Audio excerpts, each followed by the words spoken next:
Hi friends, நம்ம வீடியோவுக்கு போகிறதுக்கு முன்னாடி நம்ம தமிழ்நாடு தேர்வுகள் சேனலை சப்ஸ்கிரைப் பண்ணுவாங்க. உடனே சப்ஸ்கிரைப் பண்ணுங்கள். அதனோட பக்கத்தில் உள்ள பெல் பட்டனையும் கிளிக் பண்ணுங்கள்.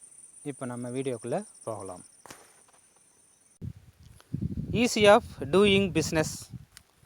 இது வந்து ஒரு இண்டெக்ஸ். இந்த ஈஸி ஆஃப் டூயிங் பிஸ்னஸ் அப்படிங்கிறது ஒரு இண்டெக்ஸ். இதில் வந்து இந்த இண்டெக்ஸில் இந்தியா வந்து 63வது இடத்தில் உள்ளது. இந்தியா 63வது இடத்தில் உள்ளது. உலக வங்கி வெளியிட்டுள்ள தரவரிசையில் வர்த்தகம் செய்வதில் இந்தியா 63வது இடத்தில் உள்ளது. ஓகே. 2019 தரவரிசையில் முதல் 10 மேம்பாட்டர்களில் இந்தியாவும் ஒன்றாகும். 2019 தரவரிசையில் முதல் 10 மேம்பாட்டாளர்கள் அதாவது டாப் 10 மேம்பாட்டாளர்கள் வந்து இந்தியாவும் ஒன்றாக இருக்கிறது. ஓகே. நிலக்கரி அமைச்சகம் அண்மையில் மத்திய அரசால் ஒதுக்கப்பட்டுள்ள நிலக்கரி சுரங்கங்களை விரைவாக செயல்படுத்துவதற்கு ஒரு திட்ட கண்காணிப்பு பிரிவை அறிமுகப்படுத்தியுள்ளது. ஏன்னா இந்த திட்ட கண்காணிப்பு பிரிவை வச்சு தான் வந்து ஈஸி ஆஃப் டூயிங் பிஸ்னஸை இன்னும் இம்ப்ரூவ்மெண்ட் பண்ணுறதுக்கு தொடங்கியிருக்காங்க. இந்த யூனிட்டை தொடங்குவதன் நோக்கம் அதிக ஏலதாரர்களை கொண்டு வருவதாகவும், அப்போ ஈஸி பிஸ்னஸ் ஆகும். அதிக ஏலதாரர்கள் வந்தாவே ஈஸி பிஸ்னஸ் ஆகும். ஓகே. கோக்கி நிலக்கரி சுரங்கங்கள் அவசர ஏற்பாடுகள் சட்டம் 1971. இந்த நிலக்கரி சுரங்கங்கள் அவசர சட்டமாக தான் 1971 போட்டிருக்காங்க. ஓகே. அடுத்தது பாருங்கள், நிலக்கரி சுரங்கங்கள் சிறப்பு ஏற்பாடுகள். இதே வந்து ஸ்பெஷல் ப்ரொவின்ஸ்னு சொல்லுவாங்க. ஸ்பெஷல் ப்ரொவின்ஸ் சட்டம் 2015 கீழ் நிலக்கரி சுரங்கங்கள் மறுதளிக்கப்பட்டன. ஓகே. இந்த சட்டம் தனியார் துறை நிலக்கரியை அனுமதித்தது. அப்போது இந்த சட்டம் வந்து இந்த நிலக்கரி சுரங்கங்களை வந்து 2015 வந்து இந்த சட்டம் ஏற்படுத்த போது இதனால் வந்து தனியார் துறை வந்து நிலக்கரி சுரங்கத்தை தோன்றதுக்கும் அனுமதி அளித்தது. ஓகே. உலகின் 5வது பெரிய நிலக்கரி இருப்பு எங்கு உள்ளதுன்னா இந்தியாவில். உலகின் 5வது பெரிய இருப்பு எங்குள்ளது? இந்தியாவில். ஓகே. அடுத்தது பாருங்கள், அகில இந்திய வர்த்தகர்களின் கூட்டமைப்பு CAIT. இது வந்து CAIT இது என்ன பண்ணியிருக்குன்னா ஒரு தேசிய மின் வணிகத்தை உருவாக்கியிருக்கு. இதற்கு பெயர் எப்படின்னா பாரத் சந்தைன்னு இதனுடைய பெயர் என்னென்னா பாரத் சந்தை. ஓகே. சமீபத்தில் ஈனாம் இயங்குதளத்தில் சுமார் 200 மண்டிகள் சேர்க்கப்பட்டுள்ளன. இந்த பாரத் சந்தை அந்த பாரத் சந்தையில் தான் வந்து ஈனாமும் சேர்த்துருக்காங்க. ஏன்னா ஈனாம்ங்கிறது ஒரு மண்டி. ஓகேவா? ஓகே. இன்று சுமார் 785 மண்டிகள் இயங்குதளத்தில் கீழ் இயங்குகின்றன. இந்த பாரத் சந்தையின் கீழ் வந்து சுமார் 785 மண்டிகள் இயங்குதளத்தில் இயங்குகின்றன. ஈனாம் என்பது 2016 தொடங்கப்பட்ட தேசிய விவசாய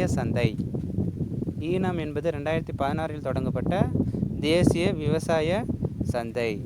ஓகே. வரைவு மின் வணிகம் கொள்கை.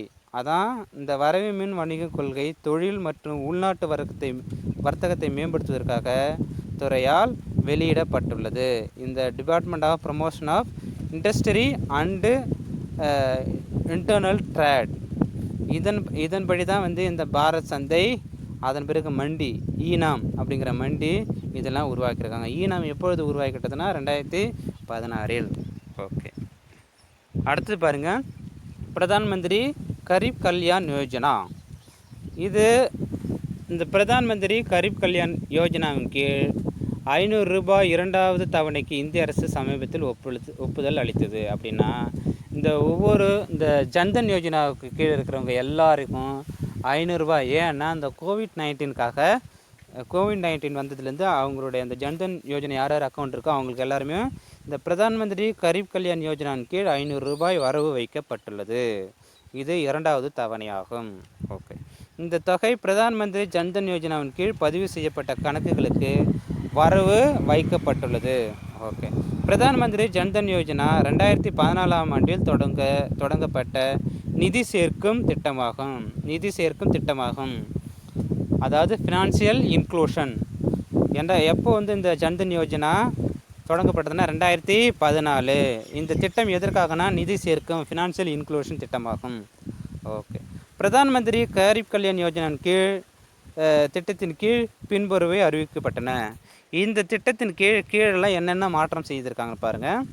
ஒன்று வந்து 100 ரூபாய் நேரடி நன்மை பரிமாற்றத்தின் மூலம் முதியவர் ஓய்வூதிய பெறுவர்களுக்கு மற்றும் திவ்யாங்களுக்கும் டெபாசிட் செய்யப்பட்டது. இந்த முதியவர்களுக்கு ஓய்வூதிய பெறுவர்களுக்கு இவர்களுக்கு எல்லாரும் வந்து இந்த 100 ரூபாய் நேரடி நன்மை பரிமாற்றம் செய்யப்பட்டது.